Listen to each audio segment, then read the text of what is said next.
নমস্কার, আপনারা দেখছেন সোমা কুকসের আবারও নতুন একটি রান্নার রেসিপি। আজকে রান্না করব হাঁসের মাংস। এখানে আমি 2 কেজি পরিমাণ হাঁসের মাংস আছে। মাংসটাকে পরিষ্কার করে ধুয়ে তারপর সামান্য একটু হলুদ গুঁড়ো দিয়ে আগেই মাখিয়ে রেখে দিয়েছিলাম। এবার ওর মধ্যে দিয়ে দিচ্ছি আমি পরিমাণ মতো নুন,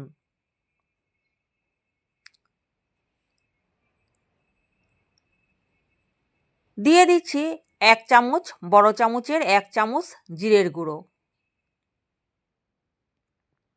দিয়ে দিচ্ছি বড় চামচের 1 চামচ ধনে গুঁড়ো। আমি চামচটা ছোট নিয়েছিলাম বলে আমি দুবার করে দিয়েছি।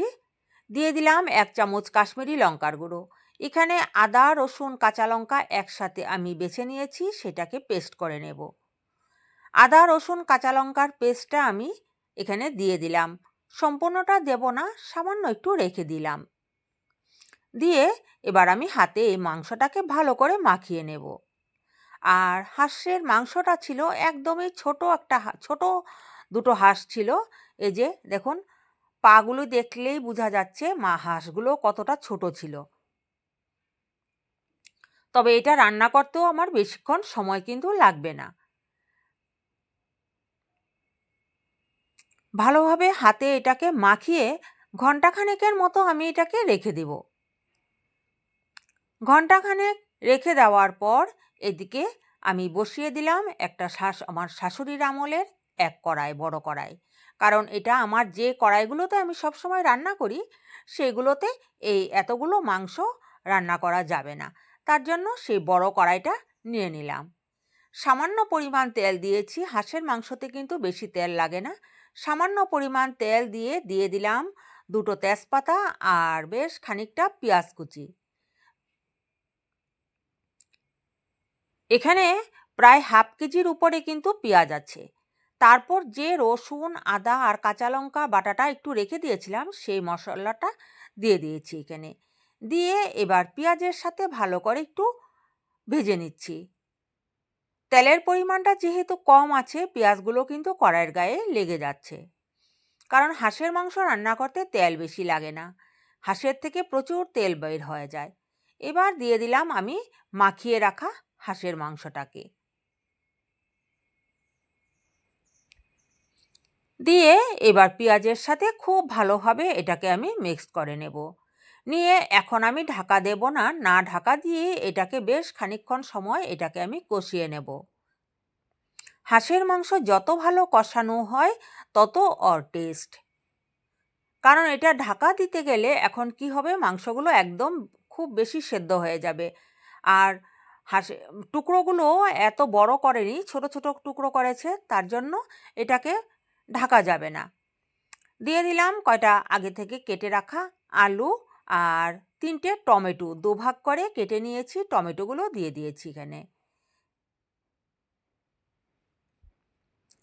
সব কিছু দেওয়ার পর আবারও ভালো করে নেড়ে একটু মিক্স করে দিচ্ছি।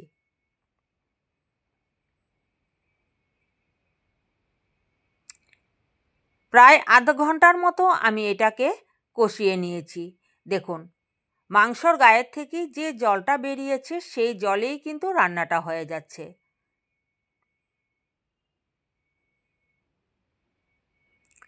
এই পাশে আমি এখন একটা মশলা বানিয়ে নেব। এই মশলাটা ব্যবহার করে যদি মাংস রান্না করা হয় তবে কিন্তু হাঁসের যে একটা গন্ধ, সেই গন্ধটা থাকে না। নিয়েছি মৌরি 1 চামচ, কয়টা কালো গোলমরিচ আর কিছুটা দারচিনি, একটা বড় এলাচ, সামান্য 8-9টার মতো ছোট এলাচ আর কয়টা সামরিচ আর সামান্য কয়টা লং। এই মশলাটাকে আমি একসাথে একটু মিহি পেস্ট বানিয়ে নেব। হাঁসের মাংস রান্না করার সময় আমার মাকে দেখতাম সব সময় মৌরি বাটাটা দিত, শেষে একটু মৌরি বাটা দিত, তাতে নাকি হাঁসের মাংসের টেস্ট খুব ভালো হয়। আর হাঁসের যে একটা গন্ধ থাকে সেই গন্ধটা অনেকেই পছন্দ করে না, তবে সেইভাবে যদি মশলাটা দেওয়া যায় লাস্টের দিকে তবে কিন্তু কোনো রকম গন্ধ আর নাকে আসে না তখন। মাংসটা কিন্তু আমার বেশ সুন্দরভাবে কষানো হয়ে গেছে। কালারটা দেখেই বোঝা যাচ্ছে। চতুর্দিকে তেল ছেড়ে আসছে। মাংসগুলো প্রায় আমার 50% মতোই সেদ্ধ হয়ে গেছে। এবার আমি অল্প সময়, যেহেতু আমার কষানোর কাজ কমপ্লিট হয়ে গেছে, এখন আমি অল্প সময় ঢাকা দিয়ে রাখবো এটাকে। মিনিট 15-র মতো আমি এটাকে ঢাকা দিয়ে রেখে দিয়েছিলাম। এবার ঢাকাটা খুলে নিয়েছি। দেখুন কত সুন্দর তেল। আমি কিন্তু বিন্দুমাত্র তেল দিয়েছিলাম রান্নাটা করার সময়। প্রায় চা চামচের 2 চামচ হবে। আর দেখুন কত তেল বেরিয়েছে মাংসর থেকে। আর মাংসটা বেশ সুন্দর মজেও গেছে। এবার কয়টা কাঁচা লঙ্কা আমি আবার দিয়ে দিলাম ঝালের জন্য। কারণ হাঁসের মাংস একটু নুন ঝাল যদি পরিমাণ মতো হয় তবেই কিন্তু খেতে ভীষণ ভালো লাগে। এবার দিয়ে দিচ্ছি আমি গরম জল। সামান্য পরিমাণ গরম জল দিয়ে এটাকে অল্প সময় আবারও ফুটিয়ে নেব। তারপর দিয়ে দিচ্ছি আমি যে মশলাটাকে পেস্ট করে নিয়েছি সেই মশলাটা। এবার মশলাটা দিয়ে একটু নেড়ে চেড়ে এটাকে অল্প সময়ের জন্য স্ট্যান্ডিং টাইমে রেখে দেব। তারপর এটাকে নামিয়ে নেব।